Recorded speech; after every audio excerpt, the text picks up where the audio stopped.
Muy buenas tardes, mi nombre es Gonzalo Rúa, yo estoy a cargo de este módulo que es de conducción de las audiencias. Me presento y saludo a la Red Mexicana de Actualización en la Reforma Procesal Penal por el CEJA. La idea de hoy, como mencionábamos, tiene que ver con hablar sobre la conducción de audiencias. Y entendemos desde el CEJA que hablar de conducción de audiencias requiere inevitablemente de trabajar algunas líneas, algunas ideas principales para poder entender qué es lo que se busca con un sistema de audiencias y poder comprender a su vez cuál es el rol que tiene que tener el juez en esa conducción. Cuando uno empieza a analizar los procesos de reforma en América Latina, uno advierte que uno de los principales desafíos que tenía la reforma tenía que ver con lograr una mayor eficacia en el sistema y un mayor respeto por las garantías. De ahí que una de las primeras líneas de decisión, las primeras líneas políticas, estuvo centrado en generar un sistema de audiencias a través del cual se lograra fortalecer estos dos principios que mencionamos de eficacia y de garantías. Si uno analiza un poco el proceso de la dinámica de una audiencia, si uno analiza a la audiencia como una metodología para la toma de decisiones, desde el punto de vista teórico, uno observa líneas muy claras que ya han sido marcadas en el inicio del proceso de reforma y que tenían que ver que la lógica del sistema de audiencia se vinculaba fuertemente con fortalecer cuatro principios. En primer lugar, siempre se mencionó, y esta es una idea correcta, sostenemos que desde el plano teórico no hay ninguna discusión, que un sistema de audiencias lo primero que genera es una mayor inmediatez entre el juez y las partes y una mayor inmediatez entre el juez y la información. De esta manera, la decisión que se va a adoptar con esta inmediatez siempre se sostuvo que era una decisión de mayor calidad. Un segundo punto que se ve fortalecido con el sistema de audiencias está centrado, a su vez, en que a través del sistema de audiencias, una audiencia bajo determinados principios como la continuidad, se logra que se evite algo que era muy propio de los sistemas escritos, de los sistemas inquisitivos, que era la lógica de la delegación de funciones. Cuando uno sale del modelo escrito y obliga a que la decisión debe sustanciarse plenamente en una audiencia, uno logra que haya una mayor responsabilidad institucional en la toma de decisiones. Un tercer punto que se trabajó fuertemente también en el modelo de audiencias estaba centrado en que a través de esta metodología iba a haber un mayor contradictorio o una mayor contradictoriedad entre los hechos que estaban en discusión por las partes. De este modo, cuando yo puedo sostener en una audiencia y ubicar a un fiscal y a un defensor y logro que debatan plenamente, yo fortalezco de esa manera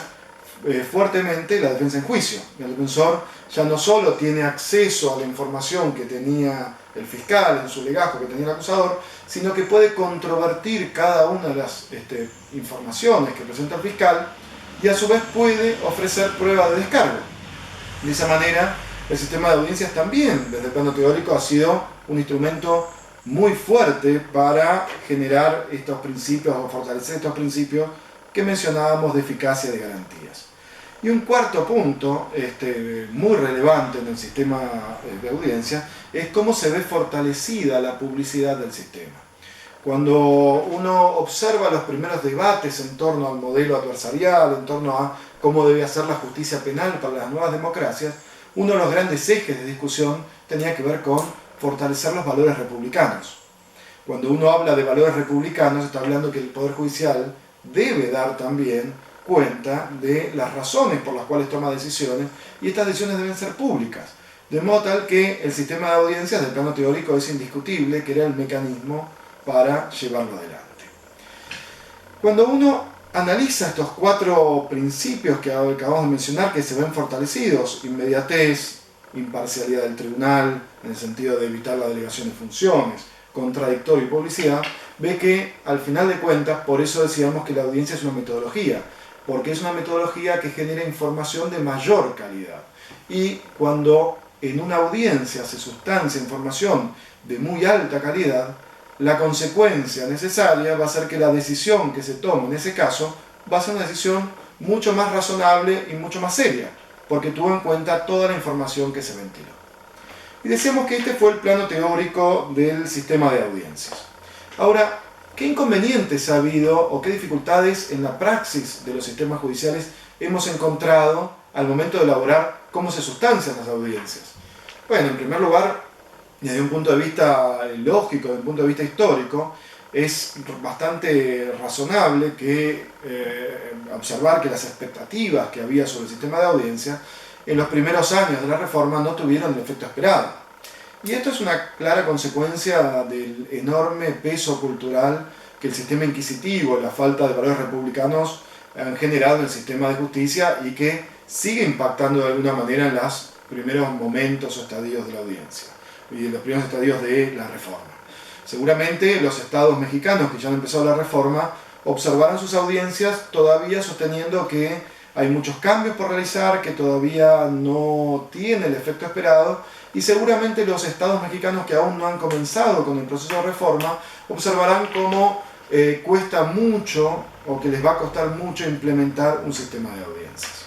Y creo que las mayores dificultades en lograr la vigencia, la efectividad de estos principios los podemos centrar desde dos enfoques distintos. Por un lado, el enfoque de lo que es el trabajo del litigante y por otro lado, lo que es el enfoque del trabajo de los jueces. Si vemos las dificultades o analizamos las dificultades que han tenido los litigantes en el trabajo en la audiencia, lo primero que diría es que a los litigantes les cuesta en líneas generales todavía mucho esfuerzo por abandonar un modelo de vistas. Cuando nosotros hablamos de un modelo de vistas, lo que queremos referirnos, hacer referencia, tiene que ver con ese modelo en el cual, bajo el modelo escrito, el juez corría una vista al abogado y el abogado debía decir todo lo que se le ocurría sobre el caso. En ese modelo escrito no importaba si había hechos controvertidos, no importaba si los hechos eran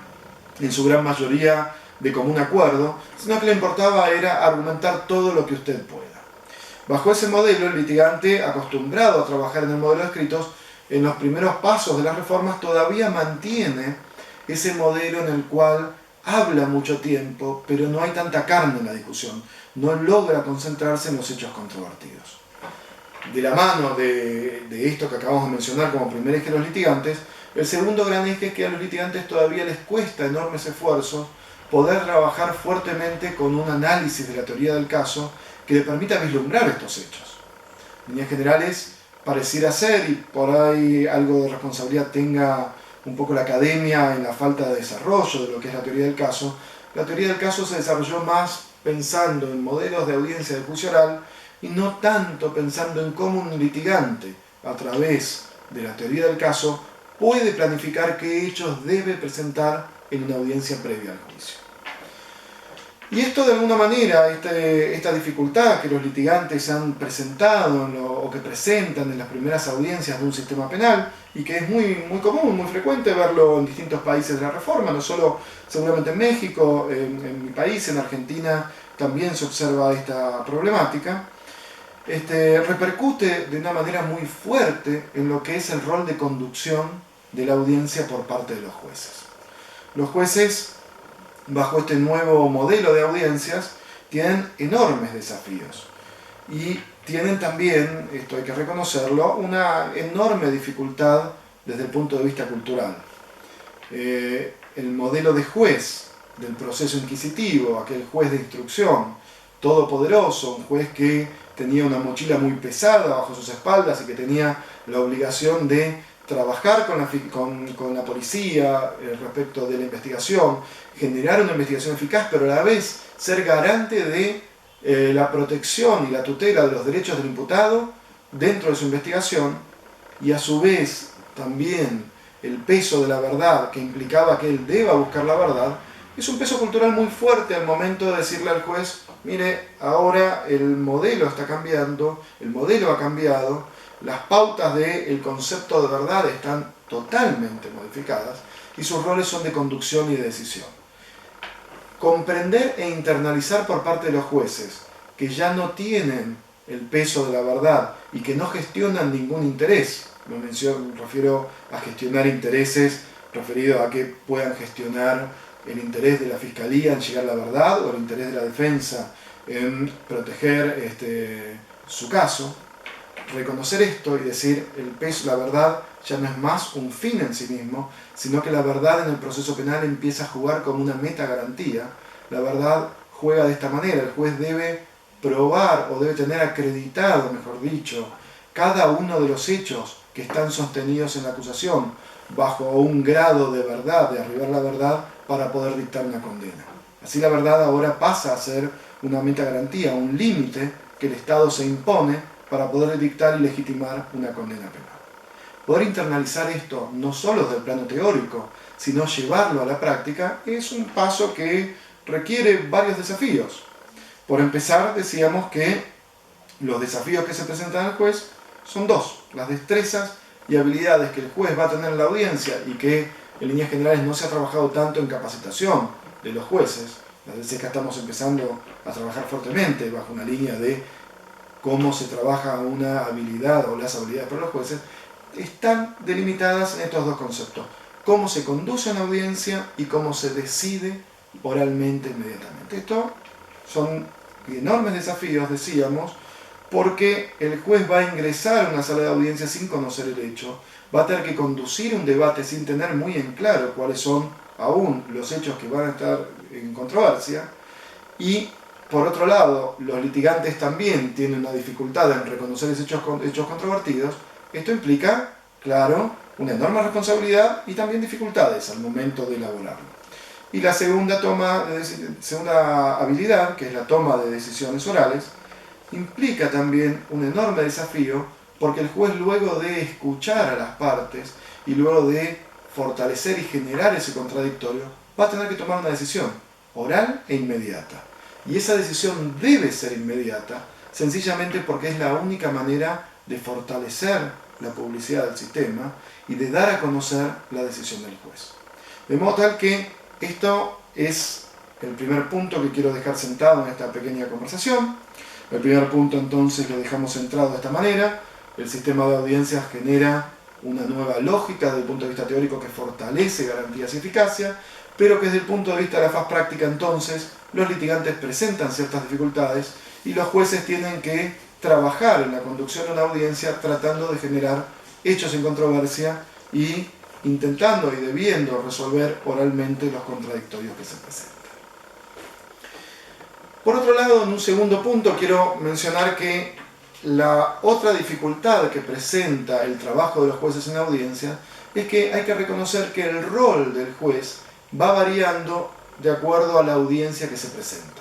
El rol de un juez de garantías diría que es casi diametralmente opuesto al rol de un juez en una audiencia de juicio. Y esto se debe a que en una audiencia de juicio el rol del juez va a ser absolutamente pasivo, porque no está involucrado en la investigación, no está involucrado en los roles y las teorías del caso de las partes, sino que va a tener un rol pasivo para observar cuál es la prueba que se ha sustanciado y en base a ello resolver. Sin embargo, ese rol no es exactamente igual el rol que tiene que tener un juez de garantías en el manejo de las audiencias previas al juicio. Muchas veces erróneamente se ha considerado que era exactamente el mismo rol y que el juez durante las audiencias previas al juicio también debe tener un rol absolutamente pasivo, y esto es un error. El rol del juez en las audiencias previas al juicio es un rol que está mucho más vinculado a generar en la sala de audiencias un ámbito de pacificación. Y ese ámbito de pacificación está muy vinculado a los fines del proceso penal, que es que debe propender el proceso penal a buscar salidas alternas al conflicto, soluciones al conflicto.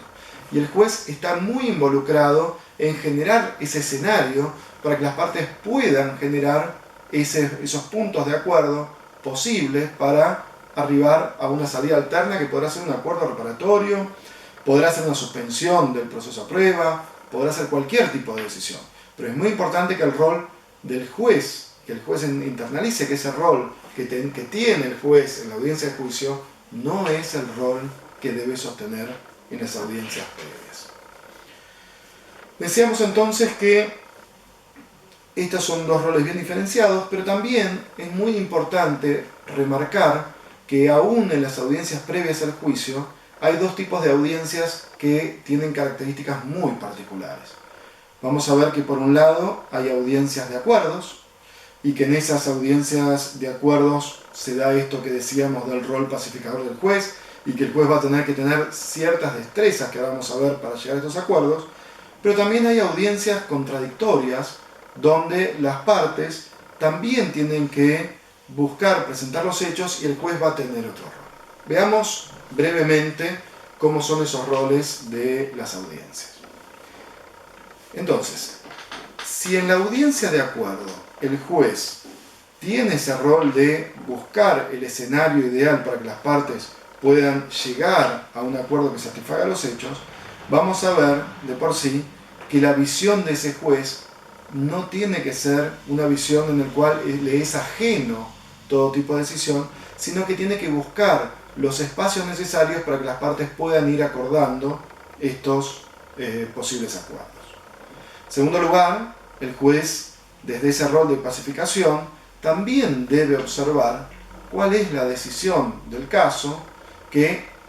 imponga de alguna manera cierta violencia estatal, pero que no sea lo suficientemente violenta, sino que sea lo suficientemente necesaria para solucionar ese conflicto.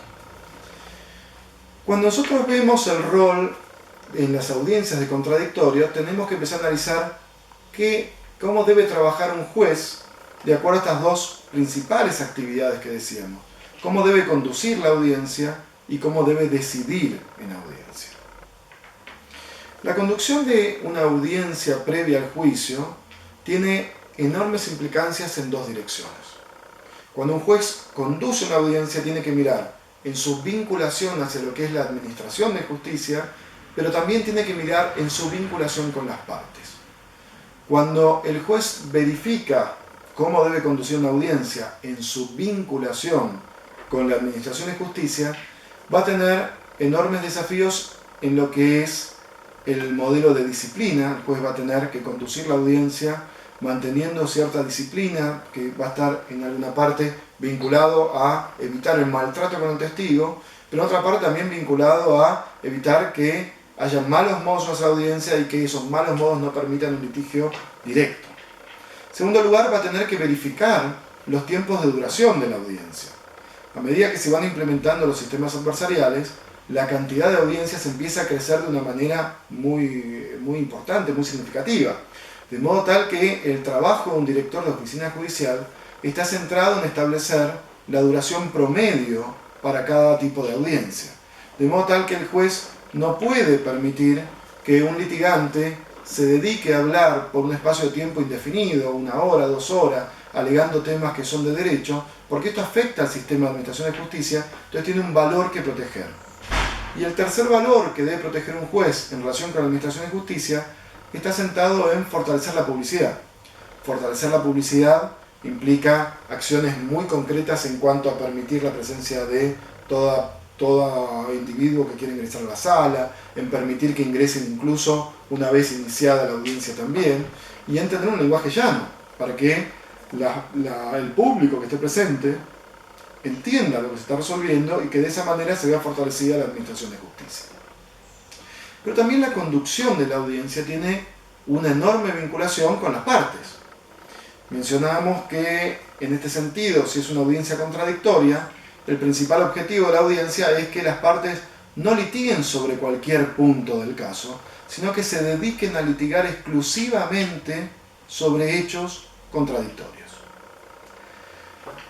Muchas veces los litigantes tienen un buen manejo del caso y ellos mismos son los que van llevando la discusión a los hechos en controversia. Pero si esto no es así, la conducción del juez está centrada en advertir en la audiencia cuáles son los puntos en controversia e interrogar a cada parte qué opinión tiene sobre el punto que presenta la Fiscalía, qué opinión tiene sobre el punto que presenta la defensa. Solo generando este contradictorio en cada uno de los puntos esenciales del litigio, el juez va a poder tomar una decisión con una buena calidad de información. Y por otro lado también, no solo tiene que fortalecer el contradictorio y evitar el modelo de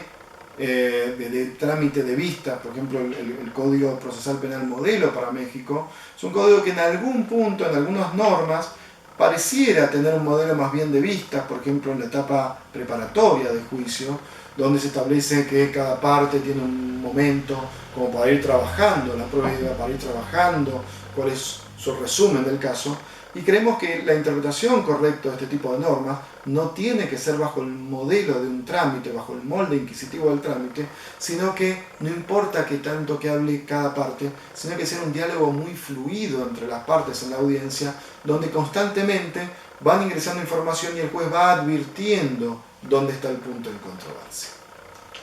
¿Cómo se definen los puntos en controversia en una audiencia? Bueno, a través de evidencias. Está claro que no estamos hablando de un juicio oral, que no estamos hablando del concepto de prueba, donde cada parte va trabajando un examen directo y un contraexamen, sino que en las audiencias previas al juicio, las partes presentan y explican cuáles son las evidencias con las que cuentan en su carpeta. Y el concepto de evidencia, a diferencia de prueba, es un concepto muy importante, porque el juez lo que va a recibir no es prueba. El juez va a recibir información que tendrá mayor o menor calidad, pero que ninguna de esas informaciones que presentan las partes se ha convertido en prueba porque no ha tenido un contradictorio. De modo tal que lo que el juez debe verificar en esta instancia previa al juicio es qué evidencias cuenta cada parte y si esas evidencias tienen suficiente credibilidad, ya sea porque se analizan en conjunto, ya sea por el individuo del cual emana la información o el medio de prueba del cual emana la información, que resultan generar información creíble y confiable, al menos por esa instancia. Entonces, ¿cómo trabaja estos parámetros de la conducción del juez? Desde un punto de vista práctico, es muy importante que el juez en esas audiencias vaya tomando nota y verificando los hechos en controversia, vaya evitando con su intervención que las partes caigan en monólogos, en discursos muy extensos, ir generando a través de pequeñas intervenciones de una parte y de otra los hechos en controversia y la postura de cada uno. La segunda gran destreza que debe desarrollar el juez, además de la conducción, es la toma de decisiones. La toma de decisiones en un sistema de audiencias, decíamos al inicio de esta charla, requiere de un enorme esfuerzo intelectual que es procesar toda la información que fue ventilada en la audiencia para tomar inmediatamente la decisión. Si observan y analizan esta lógica de la decisión en vinculación y coordinación con la conducción, cuando el juez falle en la conducción y permita que las partes hablen una enorme cantidad de tiempo, al momento de tomar la decisión va a ser mucho más difícil, porque no tiene un genuino contradictorio de la información y no logra precisar o generar que las partes precisen su información exclusivamente sobre los hechos en controversia. Cuando el juez trabajó fuertemente en esa conducción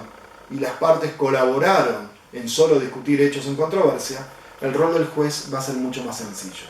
Porque el momento de fundamentar hechos no controvertidos va a ser de muy fácil razonamiento y solo se va a limitar prácticamente en su decisión a explicar por qué los argumentos de una parte en un hecho controvertido son superiores en esta instancia que los argumentos sostenidos por la contraria. Es muy importante en la toma de decisiones orales también que los jueces eviten anclar pensamiento. Hay una práctica muy significativa en los sistemas latinoamericanos, que es que los jueces tendemos a anclar pensamiento. ¿Qué queremos decir con anclar pensamiento? Lo que queremos decir es lo siguiente, que el juez o los jueces muchas veces cuando escuchan un primer testimonio, si lo consideran creíble, luego ordenan todas las evidencias bajo la credibilidad del primer testigo. Y esto tiene un enorme margen de error, porque nada indica todavía que el primer testigo o la primera fuente de información tiene información confiable. De modo tal que creo que un desafío de los jueces tiene que ver con siempre evitar anclar el pensamiento al momento de valorar las evidencias que se van presentando. ¿Y cómo se evita anclar ese pensamiento? Desde el punto de vista mío, en mi praxis como juez, está sentado en tratar de ir tomando nota metódica, una guía analítica de la información que voy recibiendo en dos columnas. Por un lado la información favorable a una parte y por el otro lado la información desfavorable a esa parte. De modo tal que cuando yo tengo que tomar una decisión sobre un hecho controvertido ya sea un peligro de fuga, un peligro procesal, o la existencia de cierta plausibilidad sobre los hechos, sobre la materialidad de los hechos que en el Código Mexicano implica o exige el auto de vinculación al proceso. Cuando yo analizo de esta manera, me va a permitir no solo ordenar mi pensamiento, sino que también lo que me va a permitir es no olvidar tratar no solo los argumentos favorables a mi decisión. El juez debe también ser responsable y explicar por qué los argumentos sostenidos por la parte que termina perdiendo el caso, la parte perdidosa, no son argumentos suficientes para darle la razón. Este es uno de los principales desafíos entonces que tiene el juez. De modo tal que, para ir concluyendo con esto, el desafío entonces en la conducción de audiencias tiene que ver con lograr que esos elementos teóricos que surgen de la audiencia como metodología para la toma de decisiones puedan tener efecto práctico en la realidad. Y para que puedan tener efecto práctico en la realidad, para que finalmente la audiencia genere un genuino contradictorio y la decisión sea de suficiente calidad, los jueces siempre tienen que tener presentes estas tres ideas. La audiencia es un lugar de pacificación del proceso penal, donde uno debe permitir que no solo los abogados, sino que las partes también puedan hablar y dar su opinión para ver si es posible llegar a un acuerdo. Pero fuera de eso, siempre hay dos destrezas fundamentales. Por un lado, la conducción de la audiencia y lograr que se generen contradictorios. Por otro lado, entonces, la decisión y lograr que finalmente todo ese contradictorio que se generó en la audiencia esté utilizado en el razonamiento del juez en argumentos favorables y desfavorables para cada parte. Muchas gracias.